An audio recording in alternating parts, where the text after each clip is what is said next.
Hello, mga kamaster, maraming salamat po sa lahat ng tumatangkilik ng The Secretly Rich Man, Gerald Crawford Story. Paki-follow and subscribe mga master para sa mga susunod pang mga kabanata. Isa pala akong rich kid.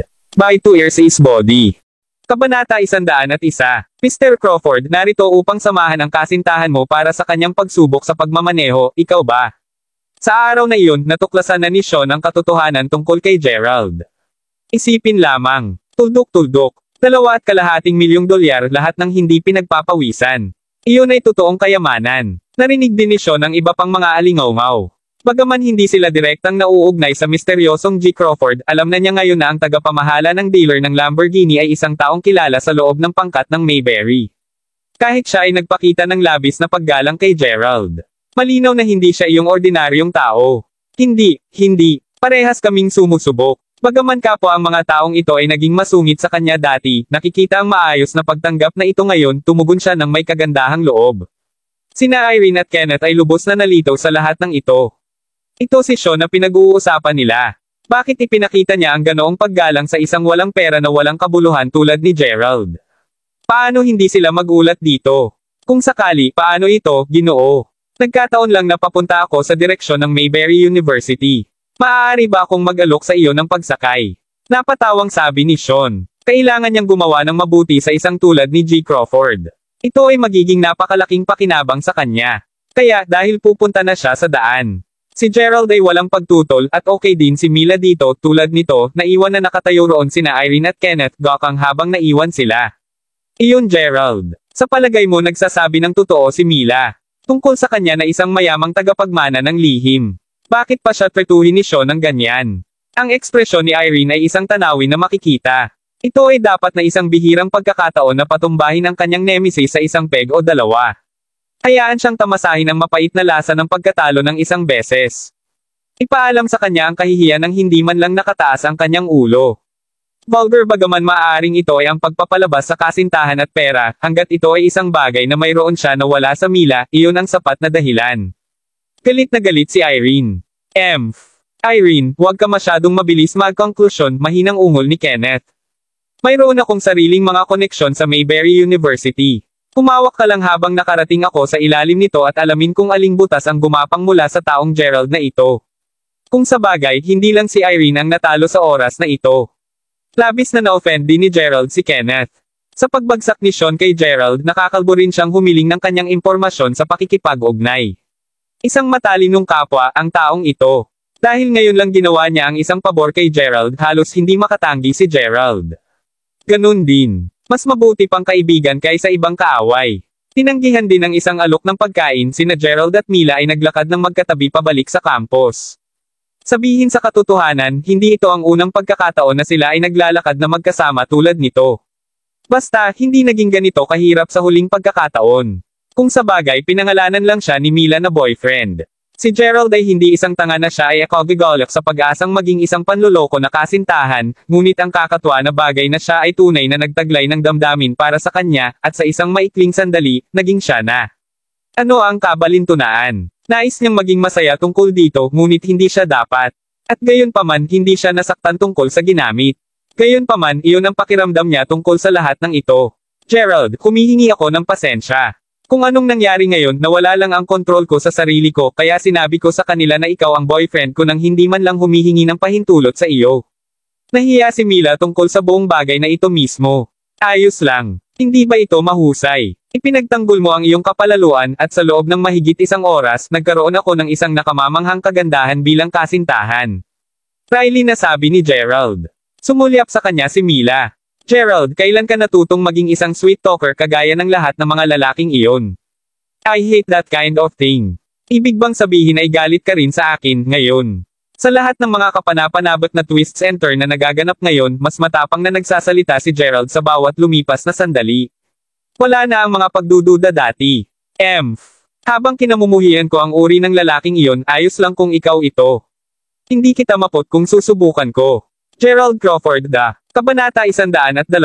Ang mga salitang ito ay nakaramdam ng kasiyahan kay Gerald sa loob. Pero Gerald, nararamdaman kong may tinatago ka sa akin. Ang Sean na iyon ay hindi mukhang isang ordinaryong tao sa isang sulyap. Bakit ba siya napakagalang sa iyo? Hindi lamang siya kagalang-galang ngunit para kang binobola kanya. Hindi na kinaya ni Mila.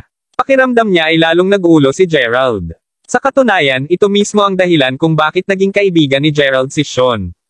Sa buong pag-uusap nila hanggat hindi ito binanggit ni Sean, hindi kailanman sasabihin ni Gerald na binili niya ang Reven 10. Pinaramdam kay Gerald na marunong siyang kumilos ng naaayon. Nalaman ito ni Gerald. Sa oras na ito, simpleng ngumiti si Gerald bago niya sinabi, hindi ba sinabi ko ito ng personal? Tunay na ako ay isang nangungunang mayaman na pangalawang henerasyon. Gayunpaman, ayoko talagang talikuran ang aking kasalukuyang pamumuhay at mga kaibigan. Iyon ang dahilan kung bakit palagi akong nabuhay ng isang mababang kibuhay. Siyempre, si Sean ay dapat maging napakamagalang sa akin. Mabilis lang. Ngumiti si Mila nang sinabi niya, Gerald, napagtanto kong lumalala ka na. Walang katotohanan sa anumang sasabihin mo sa lahat. Gayunpaman, hindi kita pipilitin kung ayaw mong sabihin sa akin ang totoo. Okay, kailangan kong bumalik sa dormitoryo ngayon. G of 0 possible to the power of 9 to the power of 9 to the power of 9999 to the power of 9 Crawford, ngayon na mayroon ka ng lisensya sa pagmamaneho, sana ay magmadali ka at bumili ng isang mamahaling kotse upang maaari mo akong dalhin sa isang pagmamaneho. Umirap si Mila habang nagkukunwaring puno ng paghanga sa kanya. Huwag kang mag-alala. Tiyak na ilalabas kita para sa isang drive. Bagaman alam niyang hindi siya naniniwala sa kanya, tumango si Gerald. To be honest, inaasahan talaga niyang nandito ang kanyang lisensya sa pagmamaneho. Pagkatapos nito, makakapagmaneho na siya para masaya. Matapos magpaalam kay Mila, bumalik si Gerald sa kanyang dormitory. Damn it, Gerald. Anong ginagawa mo? Napatay ang iyong cellphone at hindi ka namin nakipag-ugnay sa iyo. Nagsimulang magreklamo si Harper sa sandaling bumalik si Gerald. Ang lahat sa kanila ay abala sa pagpapalit ng kanilang mga damit sa sandaling ito. Lahat sila ay nagbibihis na parang pupunta sa isang blind date. Nang lumabas ako kaninang umaga, halos wala na sa baterya ang aking cellphone. Pinatay ko ito para sa aking pagsubok sa pagmamaneho. Kapag binuksan ko ito upang magamit ang aking text messaging app, automatiko itong na-turn off makalipas ang ilang sandali. Walang magawa na sagot ni Gerald habang nagsisimulang singilin ang kanyang cellphone. Brother Harper, Benjamin, saan tayo gumagawa? Kung hindi ka namin maghintay para sa iyo, umalis na kami. Bilisan mo, Gerald. Palitan mo ang iyong damit. Bababa kami at hihintayin ka. Sinabi ni Benjamin habang nakatingin sa salamin upang ayusin ang kanyang buhok. Ano ito, bakit ang misteryoso mo? Naging sobrang interesado ni Gerald. Kaarawan ni Hailey ngayon. Sinabi niya na nais niyang ipakilala sa amin ang ilang mga batang babae, kasama ka. Bilisan mo. Ngayon ang araw kung saan ang ating mga kapatid ay hindi na magiging isang solong lalaki. Si Benjamin ay nakangiti ng napakagandang parang bulaklak. Binabati kita, ngunit ako. Papatayin ka namin kung hindi ka pupunta. Bago pa natapos ni Gerald ang kanyang pangungusap, bigla na siyang sinugod ng grupo ng mga kaibigan. Go, go, go. Hindi ko sinabi na hindi ako pupunta. Mapait na ngumiti si Gerald. Gusto niyang magpahinga sandali. Gayunpaman, wala siyang pagpipilian kundi sundin si Harper at ang natitirang mga lalaki sa lugar kung saan ipagdiriwang ni Hailey ang kanyang kaarawan. Ang lokasyon na napili ay isang lugar na tinatawag na Merlin Manor. Estilo ng sakahan, ito ay tulad ng isang picnic kung saan ang lahat sa kanila ay maaari lamang kumain, uminom at tangkilikin ang tanawin ng magkasama. Ito ay isang magandang lugar para kumain. Bagaman ito ay isang napakasimpleng lugar, maraming mga mamahaling kotse ay nakapark sa paanan ng bundok. Malinaw na maraming tao na may mataas na katayuan at pagkakakilanlan ang nagnanais na pumunta sa lugar na ito. Una, ito ay tahimik at pangalawa, ito ang kapaligiran. Nagbigay ito ng pakiramdam sa mga tao na bumalik sa kanayunan. Harper, Gerald, here. Pagkalabas na nina Gerald at ang natitira sa sasakyan, si Hailey at ang iba pa ay naghihintay na sa pasukan habang kumakaway sa Harper at sa natitirang mga lalaki. Ang mga nasa dormitoryo ni Hailey ay nandito lahat. Mayroon ding ilang mga bata at magagandang batang babae na kung saan ay dapat na ang ilang mga mag-aaral na mayroong isang mas mahusay na relasyon kay Hailey sa kanyang klase.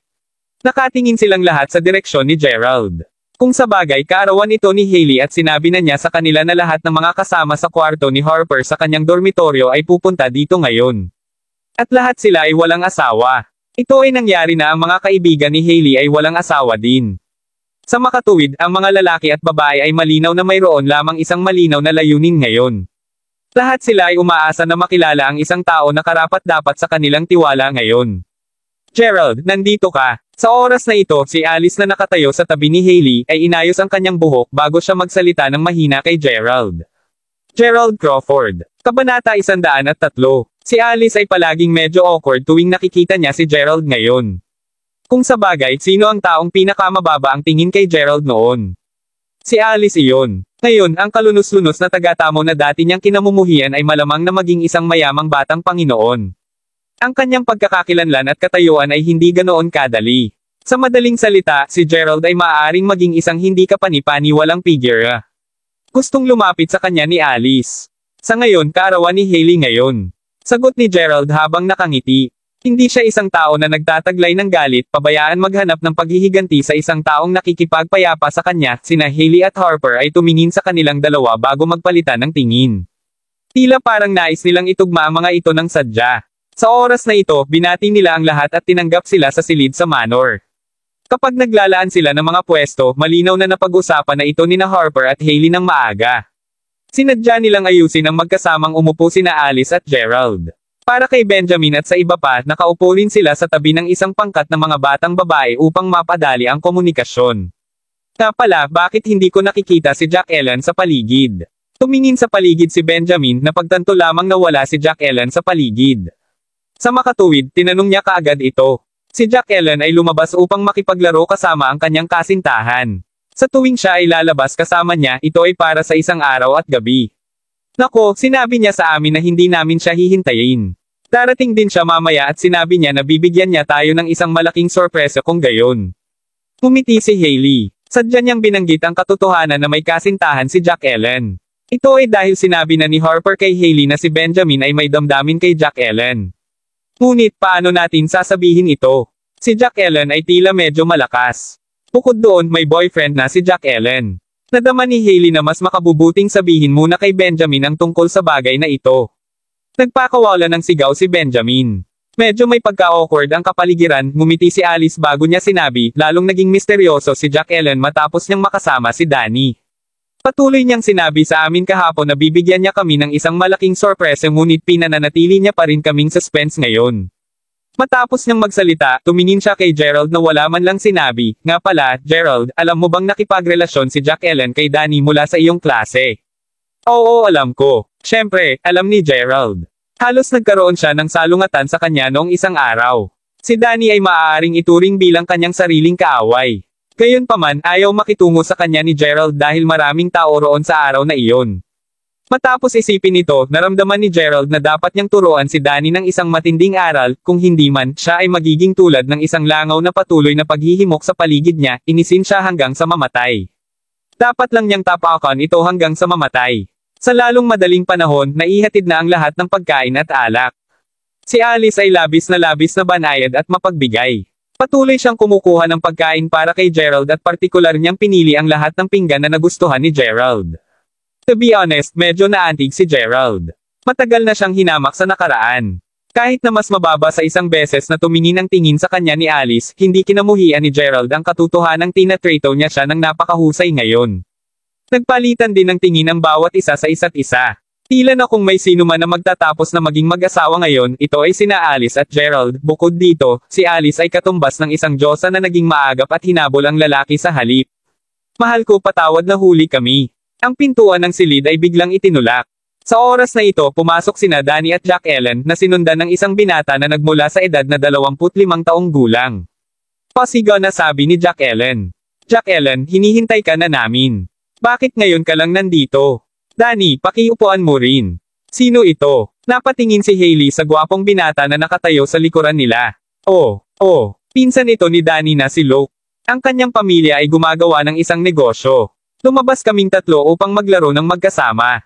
Nang malaman niyang nagmamadali tayo, inalok niya kaming ihatid dito. Nakangiting sabi ni Jack Ellen. Hello, sa lahat. Nag-aaral din ako sa Sunnydale University din. Nagtapos ako mga 2 taon na ang nakakalipas kaya maaari pa rin akong maituring na kapantay mo. Okay, dahil naipadala ko na rito ang aking kapatid at hipag, babalik muna ako. Dapat masaya kayo. Tawagin mo lang ako kung kailangan mo ako kahit ano. Ngumiti si Luke bago niya iiling ang Maserati car key na nasa kamay niya. Dahil ikaw ay pinsan ni Jack Ellen, pagkatapos ay si Brother Chad, huwag kang umalis. Gayunpaman, mayroong isang karagdagang upuan dito. Magalang na sabi ni Hailey. Ito ay dahil kung hihilingin nila sa kanya na umalis ng diretso, hindi ito magiging maganda para kay Jack Ellen din. Kung sa bagay, sa iisang dormitoryo sila nakatira. Ito ay isang sobrang upuan lamang, gayunpaman. Hindi ba ako papasok kung gayon? Gerald Crawford. Kabanata 104. Okay lang, pinsan kapatid. Umupo ka lang. Pagkatapos ng lahat, hindi ko talaga maipahayag ang malaking sorpresa ngayon kung wala ka rito. Ngumiti si Jack Ellen at biglang nanlamig ang mga mata habang sinulyapan si Gerald na kasama nila sa silid. Siya ay may isang mata at mayabang na mukha. Jack Ellen, what the hell is this big surprise? Matagal mo na kaming pinapanatili sa suspense. Bilisin mo at sabihin sa amin. Oo, tungkol saan ito? Lahat ng kanyang mga kasama sa silid ay naiinip na. Nang makita ni Gerald na nakatingin sa kanya ang tingin ni Jack Ellen, bigla niyang may naintindihan.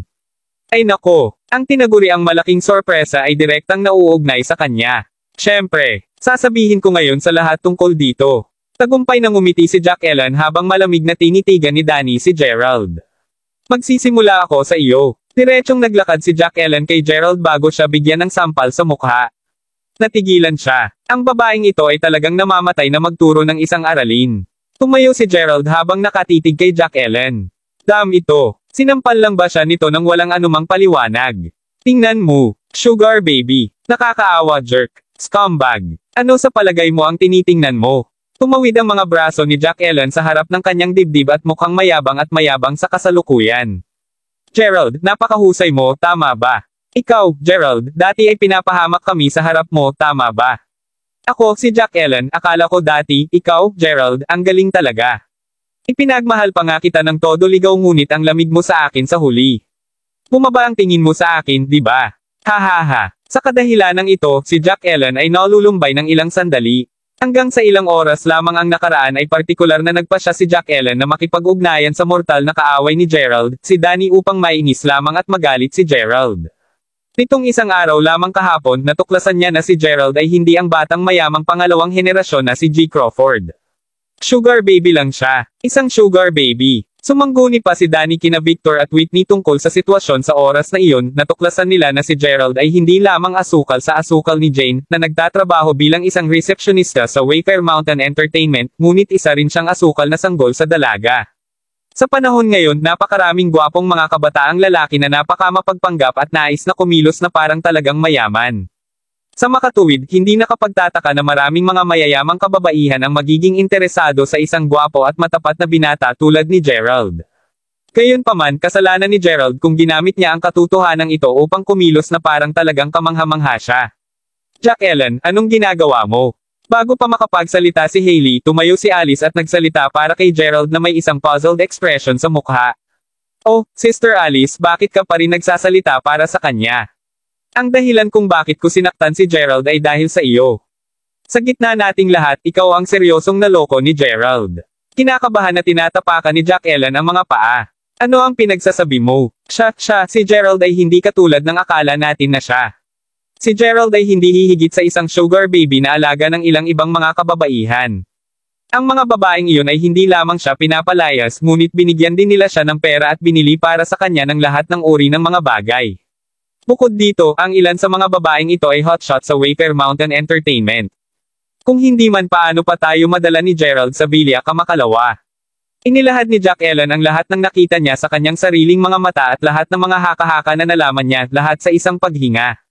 Natigilan ang lahat at tumingin sila kay Gerald na hindi makapaniwala pagkatapos makinig sa kanyang mga salita.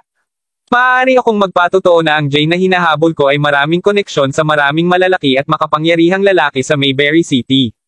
Hindi ako natatakot na kahit sino ay pagtawanan ako o tretuhin ako bilang isang biro. Ang dahilan kung bakit ako ay labis na naghabol sa pagkabalisa kay Jane ay talagang dahil sa kanyang mga koneksyon at mapagkukunan. Naramdaman kong magiging kapaki-pakinabang ito para sa aking karera. Sa hindi inaasahan, si Gerald ay inaalagaan na ni Jane. Bukod dito, narinig ko si Victor, ang vice-presidente ng Student Union, na nagsasabi na bilang karagdagan kay Jane, mayroong isang dalaga mula sa isang malaking kedena ng mga komersyal na gusali na binigyan din si Gerald ng ilang mga bagay. Tumayo si Luke habang nagtatawanan. Paano ito posible? Paano ito magiging posible? Hindi makapaniwala si Alice. Natulala din ang lahat ng mga batang babae dahil hindi nila alam ang gagawin. Pagkatapos ng lahat, palagi nilang naisip na si Gerald ay isang napaka-misteryosong binata. Upang maging matapat kahit na alam nila na hindi sila maihahalin tulad kay Alice, lahat sila ay palihim na nakikipaglaban upang makuha ang kanyang atensyon. Bilang isang resulta, ang kapaligiran ay natapos na maging napaka-awkward at nakakahiya kapag nagsagawa na sila ng pagsisikap at gumawa ng isang hakbang pasulong. Maaari akong magpatotoo tungkol sa mga damit. Sa oras na ito, isa pang batang babae ang tumayo. Gerald Crawford. Kabanata 105. Ang taong tumayo ay si Hailey. Sa oras na ito, mayroon siyang isang komplikadong pakiramdam sa kanyang puso. Alam niya lang na si Gerald ay mabuting kapatid ni Harper. Gayunpaman, hindi talaga niya inaasahan na itatago ni Gerald ang lahat sa kanila o kaya ay lokohin sila ng matagal. Sa makatuwid, naramdaman niya na kinakailangan para sa kanila na sabihin sa lahat ang alam niya. At si Harper ang nagsabi sa kanya nito. May isang babaeng bumili ng damit para kay Gerald at gumastos siya ng higit sa $15,000. Sa katunayan, ang damit na suot ko ngayon ay ang mga damit na ibinigay ng dalaga kay Gerald. Pagkatapos nito, ibinigay ito ni Gerald kay Harper. Hailey, ano ang pinagsasabi mo? Balisa si Harper. Sa katunayan, si Harper ay nagbibiro kay Hailey dati. Sinabi niya na ang kanyang kapatid na lalaki, si Gerald ay talagang may paraan sa mga kababaihan. Maaari niyang makuha ang mga ito upang bilhan siya ng anumang kailangan niya nang hindi man lang pumikit ang mga mata niya. Nabanggit din niya na si Gerald ay maaaring panatilihin ng babaeng iyon. Nagbiro si Harper na nais din niyang mapanatili ng isang babae. Sa oras na iyon, sinabi ni Hailey na ihuhulog niya siya kung may sinumang batang babae na maglakas loob na tretuhin siya ng napakaganda. Saway sa kanya ni Hailey sa galit, ito ay lahat ng isang biro na alinman sa kanila ay hindi seryoso sa oras na iyon. Gayunpaman, nasinamahan ng mga bagay na ito sa nakaraan at sa lahat ng nasaksihan ni Jack Ellen sa kanyang sariling dalawang mata, talagang nagsisimulang maniwala dito si Hailey. Si Gerald ay inaalagaan ng isang babae. Natakot si Harper na patuloy na maging target ng lahat si Gerald. Sa makatuwid, dali-dali niyang pinahinto si Hailey habang hinihiling niya sa kanya na huwag nang sabihin pa ang kalokohan. Hoy, Alice, naniniwala ka ba na hindi ako nagsisinungaling sa iyo ngayon? Daan-daang libo-libong dolyar iyan, hindi pa may lalagay ang katotohanan na ginamit ni Gerald ang kanyang shopping card upang bumili ng isang bag na nagkakahalaga ng $55,000. Nagtataka ako kung sinong babae ang nagbigay sa kanya. Ano ang ginagawa ni Gerald sa lahat ng pera na iyon? Sinusubukan niyang sundan ka, Alice.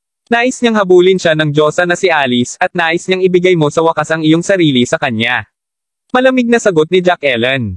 Kung hindi niya nakita si Jay na napakabait sa kanya at napaka-protection at pag-aalaga sa kanya, hindi maniniwala si Jack Ellen na si Gerald ay pinanatili ng isang babae. Ngunit ngayon, lubos na siyang naniwala. Masyadong may pakana si Gerald. Ano? Namutla si Alice dahil laking gulat niya nang marinig ang mga salitang ito.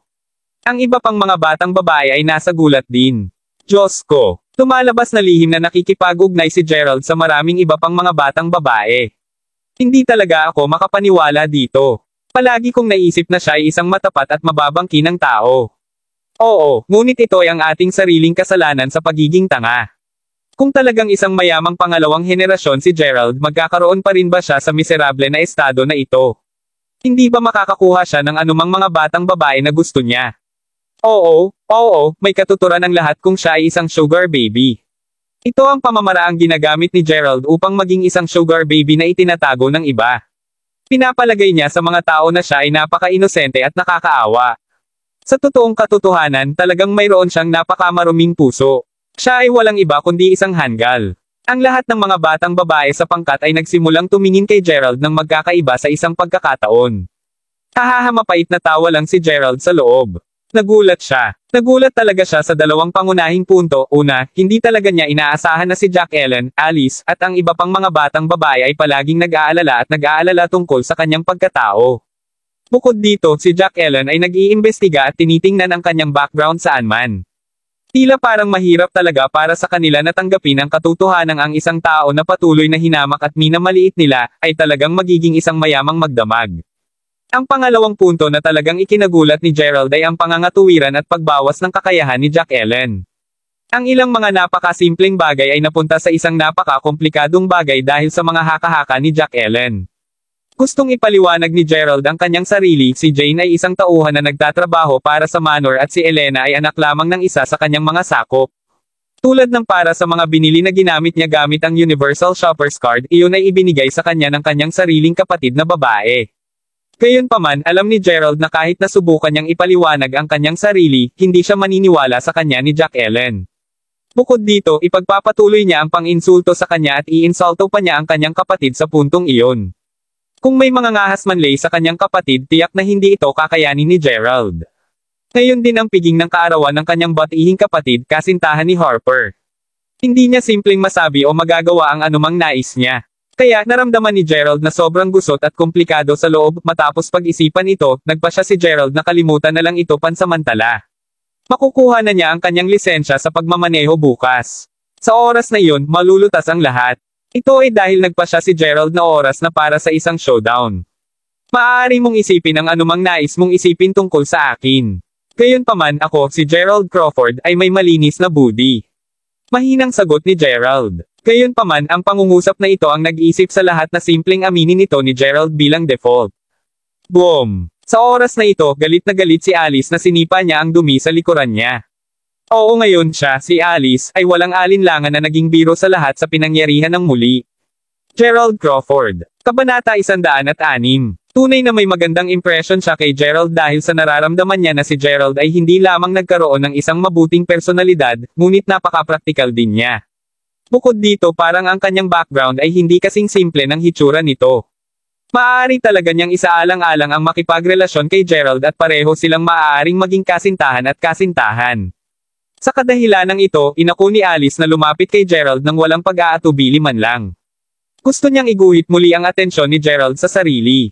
Ngunit ang resulta ay, ayaw na niyang sabihin pa. Hailey, pupunta ako sa banyo. Napatulala siya at mabilis na nakabuo ng palusot upang lumabas ng silid. Pagkatapos nito, sabik na sabik si Jack Ellen sa likuran niya kung sa bagay, naramdaman niya na responsable din siya sa kadahilanan kung bakit napunta sa ganitong paraan si Alice. Wala namang nagsalita sa silid. May katahimikan sa silid nang hindi bababa sa 10 minuto. Sa wakas, sinira ni Harper ang katahimikan. Ano man ang isipin ng lahat, sa aking puso, naniniwala akong hindi si Gerald ang ganoong klaseng tao. Ang sinabi niya kay Hailey noon ay talagang isang biro lamang sa pagitan ng mga magkasintahan. Gayunpaman, hindi niya inaasahan na seryosohin ni Hailey ang kanyang mga salita. Naniniwala rin kami kay Gerald. Tumango din si Benjamin at ang iba pang mga lalaki habang nakatingin kay Gerald. Halika, lahat. Sabay tayo uminom. Mungkahi ni Harper. Bilang isang resulta, wala sa kanila ang nakataas ang kanilang baso bukod sa mga kasama ni Gerald. Nakaramdam ng sobrang hiya si Gerald sa oras na ito. Si Alice ay tumakbo na sa labas ng galit at siya ay nasa puntong ito muli ngayon. Ang isang mahusay at kaaya-aya na piging ng kaarawan ay naging ganito. Bukod dito, lahat ito ay dahil sa kanya. Kung nagpatuloy siyang manatili dito, natatakot siyang magdulot ito ng karagdagang kahihiyan kina Harper at Hailey. Kung alam niya na mangyayari ito, hindi talaga siya darating. Sasabihin na sana ni Gerald na aalis din siya. Sa oras na ito, biglang itinulak ang pintuan ng silid. Si Jack Ellen na nagmamadali na pumasok sa silid at tinatakpan niya ang mukha nito gamit ang kamay. Danny, nataman ako. Kinakaladkad nila si Alice kasama sila ngayon. Gusto nilang pilitin si Alice na samahan sila at uminom kasama nila. Ano? Nagulat si Danny nang marinig na tinamaan ang kasintahan. Ito ay talagang nakakahiya at nakakahiya. Dali-dali niyang tiningnan si Locke. Malamig na sinabi ni Locke, hindi ba nila alam kung kanino ang lupang ito pag-aari? Talagang naglakas loob silang kumilos ng ganoon katapang at walang habas.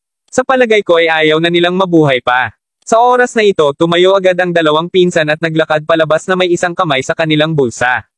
Si Harper, Gerald, at ang natitirang pangkat ay nagmamadali ding lumabas nang marinig na may mali. Nalaman ni Gerald ang mga suliranin ng bagay habang patuloy na sumisigaw si Jack Ellen tungkol dito. Napunta pala si Alice sa banyo kanina, sumunod si Jack Ellen sa likuran niya at hinuhugasan niya ang kamay sa palanggana. Ang ilang mga kabataang lalaki ay lumakad at nakita na sina Alice at Jack Ellen ay kapwa natatanging mga kagandahan. Lalo na ito para kay Jack Ellen na nakadamit ng napakasekswal. Isang binata na halatang labis na uminom ay lumapit upang tanungin sila para sa kanilang numero kahit na sinusubukan na hawakan sila ng hindi naaangkop. Pinigyan ni Alice ng sampal ang mukha ng lalaking iyon ng direkta at hinampas din ni Jack Ellen ang lalaki sa kanyang ulo. Pagkatapos nito, sinampal ng lalaki si Jack Ellen at si Jack Ellen ay mabilis na tumakbo sa pagmamadali matapos na siya ay masaktan. Tumawag ang binata sa ilan sa kanyang mga kaibigan na lumapit bago nila harangan ang daan ni Alice. Patuloy nilang pinipilit si Alice na uminom kasama nila. Patuloy na sumisigaw at sumisigaw si Jack Ellen habang tumatakbo pabalik sa silid. Pagkatapos nito, sumugod kaagad si Gerald at ang natitira sa oras na ito, ang dalawang partido ay nagharap na. Mayroong 4 na kalalakihan na hinihila at pinipilit na sumama sa kanila si Alice. Lahat sila ay medyo bata pa at tila sila ay mga mag-aaral na halos kasing edad nila. Patuloy na tumatawag si Luke sa kanyang cellphone na para bang tumatawag siya para mag-backup. Sa oras na ito, itinuro ni Jack Ellen ang 4 na mag-aaral habang patuloy siya sa pagmumura sa kanila. Bagaman hindi naihit si Alice, lahat ng nangyari ngayon ay labis niyang nalulumbay. Ngayon, makikipag-usap ako sa bawat isa sa inyo. Dahil sa naglakas loob kang patulan ang aking hipag, wala sa iyo ang aalis sa lugar na ito na hindi nasaktan ngayon. Mayabang na sigaw ni Luke matapos niyang tumawag sa telepono. Pamilyar na pamilyar siya sa eksenang ito at alam na alam din niya ang may-ari ng lugar na ito. Ang 4 na kabataang lalaki ay bihis na bihisan at lahat sila ay walang paniniwala at hindi masama sa oras na ito. Gusto talaga nilang makita kung ano ang gagawin sa kanila ni Luke. Faalala, hindi nagtagal maraming mga van ang huminto sa harap ng pasukan. Mahigit 100 ng mga kalalakihan na may hiwa ng bus ang lumabas sa kotse nang papasok sila sa manor. Ang manor ay biglang masikip sa mga tao. Gerald Crawford. Kabanata 107. Si Luke ay napaka-impluensyado. Tumawag siya ng 100 ng mga tao doon. Ang 4 na mag-aaral ay takot na takot. Wala naman silang sinabi. Sampal. Naglakad si Jack Ellen at tinaas ang kamay habang hinahampas ang 4 sa kanilang mukha. Galit na galit silang 4 ngunit hindi sila naglakas loob na sabihin. Ano ang tinitignan mo? Naglakas loob ka na patulan ako. Ituturo ko sa iyo ang isang aralin para sa paghawak sa akin ngayon. Naglakas loob ka sa akin na patulan ako. Kung maglakas loob ka na patulan ako, maghintay ka lamang at tingnan kung paano ako makitungo sa iyo. Ang pinuno ng 4 na lalaking ito ay siyang gumawa ng pagkusa upang subukan at kalugakin sina Jack Ellen at Alice. Agresibo siyang tumugon habang hinahawakan ang kanyang mukha na may naagrabyadong ekspresyon. Natakot siya, ngunit galit na galit din siya. Bihirang mabaigo siyang makakuha ng anumang batang babae na gusto niya. Gayunpaman, hindi talaga niya inaasahan na masampal ng magandang batang babae bago siya sampelan ng maliit na shrew na ito, hindi pa siya naiinsulto at napahiya ng ganito dati. Damn it! Gusto pa ba niyang magbalikan? Talunin mo sila. Si Luke ay napakamayabang at puno ng pagmamataas sa sandaling ito. Kaagad na winigiwi niya ang kanyang kamay, ang dami ng tao ay sumugod at pinalibutan ang 4 na binata. Sinimulan nilang bugbugin sila. Sumunod din sa likuran nila si Danny habang pinindot at sinipa ang mga lalaking iyon ng 2 beses. Ang 4 na lalaki ay napalo hanggang sa nakahawak na ang kanilang mga ulo sa kanilang mga kamay habang sinusubukan nilang magwales. Sa huli, ang boss ng villa ay humakbang upang itigil ang away. Inilayo niya sila bago niya hilingin sa 4 na binata na umalis na kaagad. Pakiramdam niya ay may mawawala ng buhay kung papayag itong magpatuloy. Wow! Nakakagulat si Luke. Hindi inaasahan, talagang stable at mature na si Luke. Hindi ko inasahan na makikita ko ang panig na ito sa kanya. Galing. Sobrang cool niya. Ang pangkat ng mga batang babae ay agad na naging tagahanga ni Luke. Para sa mga naghahalo sa paligid, mas maraming lakas ang mayroon sila, mas makakakuha sila ng isang seguridad sa magagandang mag-aaral. Nagkaroon sila ng ganitong klaseng kaisipan. Luke, salamat sa lahat ngayon. Talagang nararamdaman ni Alice na nagre-refresh ngayon. Ang malungkot na pakiramdam na mayroon siya noon ay tuluyan ng napawi. To be honest, talagang nagustuhan niya ang mga may sapat na gulang at matatag sa nakaraan. Gayunpaman sa puntong ito, bigla niyang naramdaman na ang mas mayabang at nangingibabaw sa isang tao, mas mabuti ito. Ito ay sapagkat ang ganitong uri ng tao lamang ang makapagbibigay sa kanya ng isang mahusay na pakiramdam ng seguridad. Kumusta naman ang isang tulad ni Gerald? Oh Diyos ko, bakit bigla na naman niya itong naisip? Ito ay simpleng pag-aksaya ng kanyang oras. Ayos lang, Alice. Dapat nating palitan ang mga numero ng telepono sa paglaon upang makapag-ugnay tayo sa hinaharap. Ngumiti si Luke habang nakatingin kay Alice. Sa katunayan, napansin na niya si Alice kanina at naramdaman niya na ang babaeng ito ay talagang napakaganda. Habang tumitingin siya sa kanya ngayon, mas naramdaman niya na mas lalo siyang gumanda. Sa katunayan, ang sinumang ordinaryong lalaki ay maililipat sa isang solong sulyap kapag nakita nila ang isang magandang babae tulad ni Alice. O sige, okay lang. Balik tayo sa silid at ipagpatuloy ang ating pagdiriwang. Ngumiti ng malakas si Luke. Itutuloy na natin ang aming pagdiriwang. Luke, hindi ba dapat tayo aalis? Oo. Paano kung ang isang tao roon ay magpasya na bumalik upang maghiganti? Ang ilan sa mga batang babae ay nag-aalala. Hoy, sino sa palagay mo si Luke? Kaya paano kung bumalik sila upang maghiganti? Mayabang na sagot ni Jack Ellen habang muling nilalagay ang kanyang makeup at tumingin sa salamin. Pagkatapos ng lahat, ang kanyang makeup ay nasmudge kapag siya ay naiyak matapos na naihit mas maaga. Tama iyan. Bakit tayo matatakot kung kasama natin si Luke dito? Halika, umalis tayo. Dapat bumalik tayo at ipagdiwang ang kaarawan ni Hailey. Ang lahat ng mga batang babae ay hinalinhan. Sige na nga, Hailey. Babalik muna ako. Pinabati kita ng isang maligayang kaarawan. Ayaw na ni Gerald na magpatuloy pa sa pananatili dito. Oo. Salamat, Gerald. Tatawag ako para sa isang taxi upang ibalik ka. Nako, walang lakas si Hailey. Si Hailey ay malapit sa lahat ng tao sa dormitoryo ni Harper kasama si Gerald dahil sa kanyang relasyon kay Harper. Gayunpaman, dahil nangyari ang isang bagay na katulad nito, magiging napakahirap para kay Gerald kung pipilitin niyang manatili siya. Sa katunayan, ang dahilan kung bakit nagsalita si Hailey laban kay Gerald kanina ay dahil medyo galit siya nang malaman niya na si Gerald ay talagang isang baby ng asukal at nagsinungaling sa kanilang lahat. Gayunpaman, nawala na ang kanyang galit at bigla siyang nakaramdam ng kaunting simpatiya kay Gerald marahil kahit na ang isang mabuting tao ay mababaliw kung sila ay naging mahirap sa sobrang haba. Hindi, okay lang. Maaari akong tumawag para sa isang taxi at umuwi ng aking sarili. Tumango si Gerald na may isang malaswang ngiti sa labi.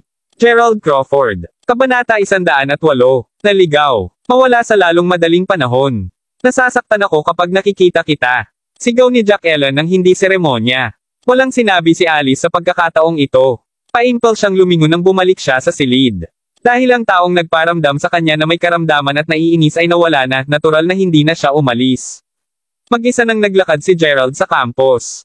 Iniisip niya ang tungkol sa lahat ng mga kasalukuyang kaganapan. Ito ang likas na katangian ni Gerald na maging low-key. Kahit na may pera siya, hindi maaaring maging mayabang o dominante si Gerald tulad ni Aiden at ng iba pa. Si Gerald ay hindi magiging labis na ganito. Gayunpaman, ang pagiging mababangki ay hindi kinakailangang pinakamahusay na pagpipilian. Tulad ng oras na ito, hindi alam ni Gerald kung gaanong mali ang dinanas niya.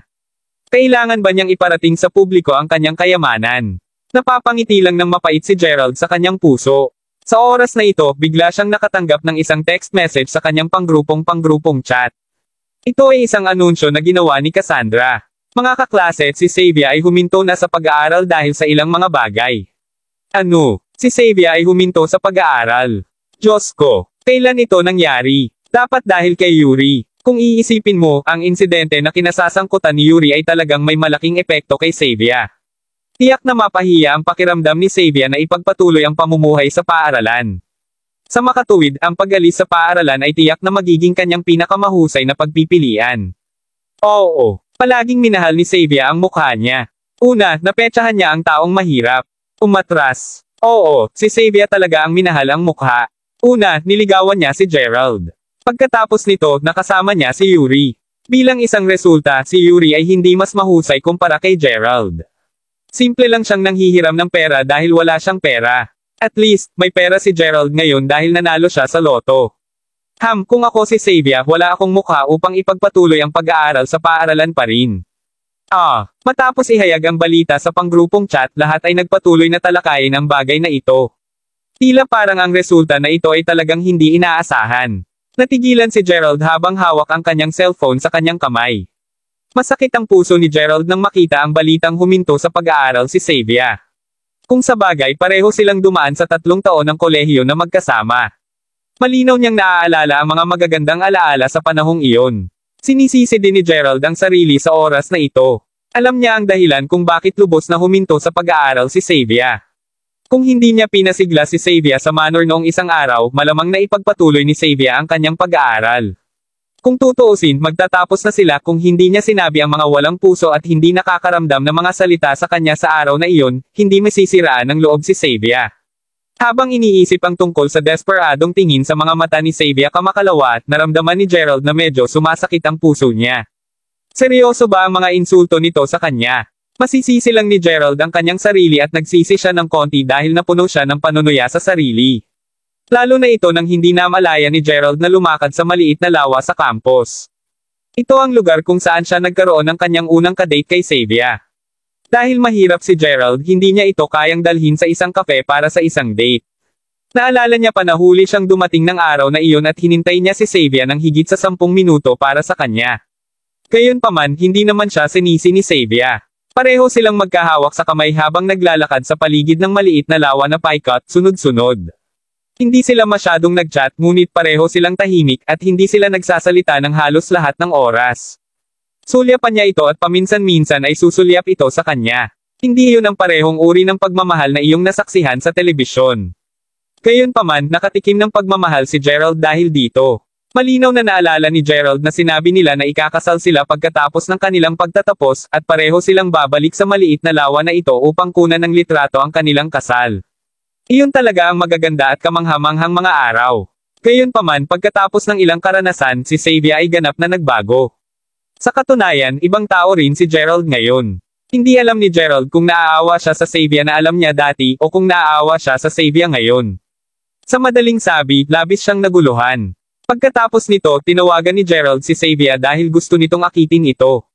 Bilang isang resulta, hindi nakalusot ang tawag at nakansela na ni Xavier ang kanyang numero ng telepono. Hindi niya siya maabot sa kanyang QQ account o text messaging app. Wala na talaga siya. Naupo si Gerald sa tabi ng lawa habang siya ay pansamantalang naluluji. Sa oras na ito, bigla siyang nakatanggap ng tawag sa telepono sa QQ. Kinuha ni Gerald ang kanyang cellphone at napagtanto na ito ay isang tawag sa telepono mula sa kasama sa silid ni Xavier na si Felicity. Nasaan ka? Napakalamig ng tono ni Felicity, ngunit palagi siyang ganito patungo kay Gerald. Ang maliit na lawa. Sumagot si Gerald. Nako, hintayin mo ako dyan bago umalis si Xavier. Tinanong niya akong sabihin sa iyo ang isang bagay ng personal. Gerald Crawford. Kabanata 109. Si Felicity ay mabilis na dumating sa maliit na lawa. Nakasuot siya ng isang maikling palda, ang kanyang mahabang buhok ay tumatakip sa kanyang balikat. Siya ay may maliwanag at patas na balat at talagang mukhang isang tanyag na tao sa internet. Gayunpaman, hindi katulad ng iba pang mga kilalang tao sa internet, ang kagandahan ni Felicity ay tunay na likas. Nakita na ni Gerald si Felicity nang walang anumang pampaganda, at tiyak na makikilala siya bilang isang kagandahan sa lahat ng iba pang mga kagandahan. Sa katunayan, medyo nahiya si Gerald habang iniisip ito. Sa kanilang freshman year, si Felicity ay nakaupo sa harap ni Gerald. Lihim na nagustuhan din ni Gerald si Felicity. Sa kasamaang palad, kumpara sa ibang mga batang babae, ang mga pamantayan ni Felicity para sa mga lalaki ay talagang mataas. Si Yuri, na mayaman at maging si Victor, na labis na hinabol ang Felicity, ay kapwa niya pinansin. Hindi nabanggitin si Gerald. Bueno, nakaupo ka talaga sa tabi ng lawa na walang pasensya, mag-isa ka lang. Pinakiusapan ako ni Xavier na ipasa sa iyo ang isang mensahe. Malamig na nagsalita si Felicity habang nakabras ang mga braso sa kanyang dibdib. Ano ang sinabi niya? Tanong ni Gerald. Sinabi niya na babalik siya maaga o huli, at tiyak na ipapahiya niya sa iyo, Gerald. Hiniling niya sa iyo na hintayin mo ito. Ibinaba ni Gerald ang kanyang ulo. Tila ba inis na inis niya si Xavier sa oras na ito.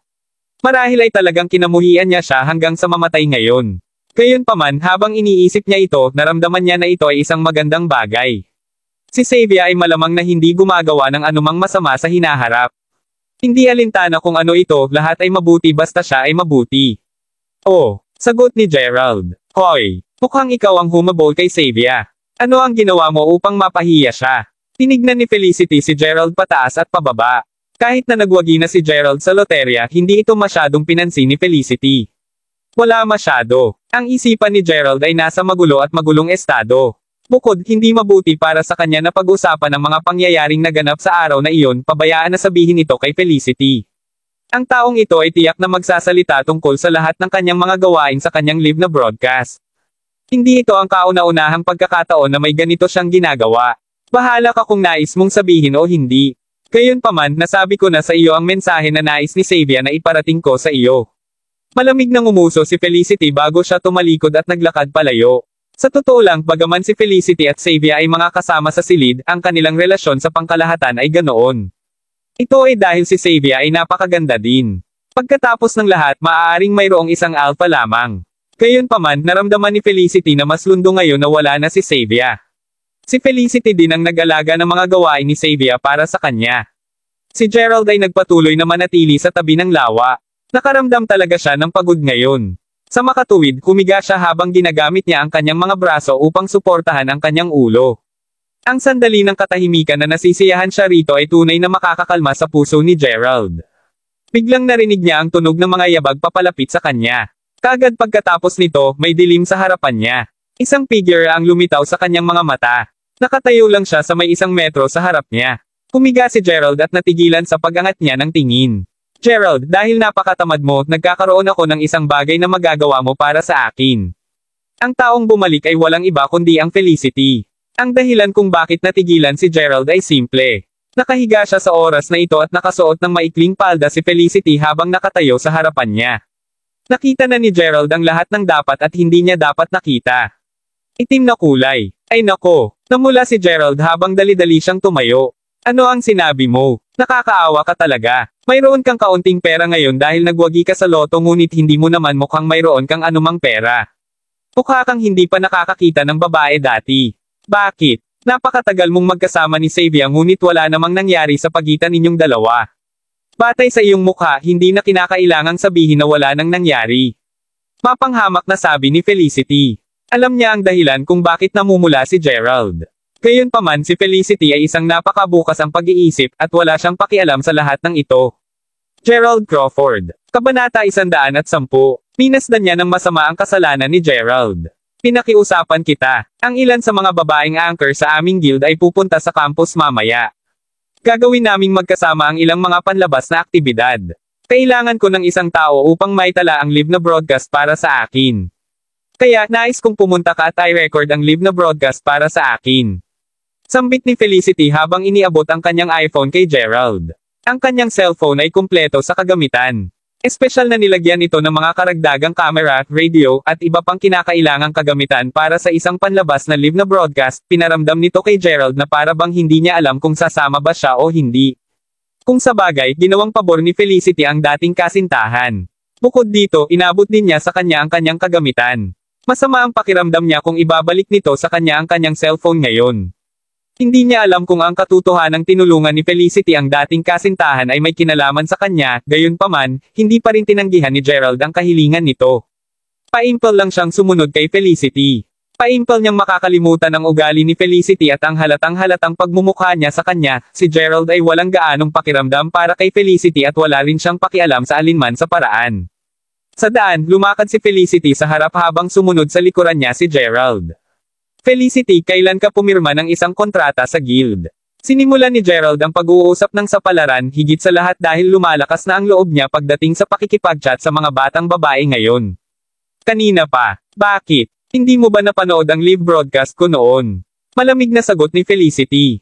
Alin? Ikaw na walang kabuluhan. Pinag-uusapan ko ang tungkol sa live na broadcast na kung saan ang mayamang binata sa aking live na broadcast ay binigyan ako ng $3,000 sa araw na iyon. Matapos matanggap ang kita sa araw na iyon, nakakuha ako ng higit sa 10,000 mga tagasunod. Pagkatapos nito, lumitaw din ako sa homepage at ang mga tao mula sa guild ay lumapit sa akin upang mag-sign isang kontrata sa akin noon. Napakalakas din nitong guild. Oh, nakikita ko. Binabati kita. Walang alam si Gerald tungkol sa mga live na broadcast na ito, gayunpaman, naintindihan niya na ang dahilan kung bakit maaaring lumagda si Felicity ng isang kontrata sa guild ay may kinalaman sa kanya na nasa live broadcast room ni Felicity ng gabing iyon. Naalala ni Gerald na nag-recharge siya ng $15,000 sa live broadcast platform sa araw na iyon. Ito ay dahil lang sa gusto niyang makipag-away kina Yuri at Danny. Bilang isang resulta, pareho silang umamin ng pagkatalo matapos niyang gumastos ng $3,000. Nag-top up siya ng $15,000 sa account ng walang dahilan. May isang part na hindi masyadong malayo sa paaralan. Ang kanilang live broadcast venue ay ang lugar na ito. Ang mga kalalakihan at kababaihan ay madalas na pupunta dito ng pares upang magsaya dito. Felicity, narito na tayo. 3 sa 4 na kabataan na live na broadcast na mga kagandahan na halatang mga kilalang tao sa internet ang nagmamadaling kumaway sa Felicity. Likas din nilang dinala ang kanilang mga katulong. Dumating sila sa isang SUV. Pamilyar na pamilyar si Gerald sa site na ito. Bakit pamilyar siya rito? Malinaw na dahil ipinark ni Gerald dito ang kanyang Lamborghini. Ang kanilang SUV ay nakaparada sa tabi mismo ng Lamborghini. Gayunpaman, ang mga puwang sa paradahan sa magkabilang panig ng kotse ay bakante. Malinaw na walang pumapayag na iparada ang kanilang mga kotse sa tabi ng Lamborghini. Maraming tao ang natipon sa lugar na ito. Talagang hindi inaasahan ni Gerald na maraming mga batang babae pa rin ang pupunta dito upang kumuha ng litrato kasama ang Lamborghini pagkatapos ng maraming araw. Lahat kayo ay narito ng maaga. Nakangisi na sabi ni Felicity habang iniiwan ang seryosong ekspresyon ng mukha. Sa parehong oras, sumulyap din siya sa Lamborghini. Ang karangyan ng marangyang kotse na ito ay talagang may malaking epekto sa bawat batang babae at lalaki. Ito ay talagang isang awa na walang nakakaalam kung kanino ang kotse na ito pag-aari kahit na pagkatapos ng maraming araw. Ngunit maraming mga batang babae ang nababalisa. Oo, Felicity. Maaga kaming nagpunta dito. Siya nga pala ang may-ari ng sports car na ito. Nagulat na nagtanong ang mga anchor na lumapit dito. Hindi ko alam. Upang maging matapat, walang sino man sa aming paaralan ang nakakaalam kung sino ang may-ari ng sports car na ito. Bakit? Interesado ka ba sa may-ari? Narinig ko na ang may-ari ay talagang mayaman at mayamang pangalawang henerasyon. Ngumiti si Felicity. Wow! Gusto ko talaga siyang makilala kung may pagkakataon akong gawin ito. Kung makikilala ko ang isang tulad niyan, hindi ko kakailanganing gumawa ng anumang live na broadcast upang kumita. Sumakay ako sa kanyang kotse at mag-iikot sa mga bundok at mundo araw-araw. Hahaha, maloko. Kung maaari akong maging kasintahan ng mayamang lalaki na ito, gugustuhin kong buksan ang aking sariling live na broadcast guild. Pagkatapos nito, madali kong maakit ang lahat ng uri ng mayamang kalalakihan at hindi ko kailangang magpatuloy sa paghahanap ng isang mayamang batang Panginoon na tulad nito. Tingnan lang kayong lahat. Mapait na ngumiti si Felicity. Bagaman nagbibiro sila, naisip din ni Felicity na maging kasintahan ng mayamang binata na ito. Hahaha, tigilan mo na ang pag-arte mong tanga. Bumalik tayo sa realidad. Siya nga pala, Felicity, live ang pag-broadcast namin sa paglaon at kakailanganin namin ng isang katulong na makakatulong sa amin. Bakit hindi ka nagdala ng isang katulong dito sa iyo ngayon? Nagtataka na nagtanong ang isa sa mga magagandang batang babae. Sino ang nagsabi na hindi ako nagdala ng isa?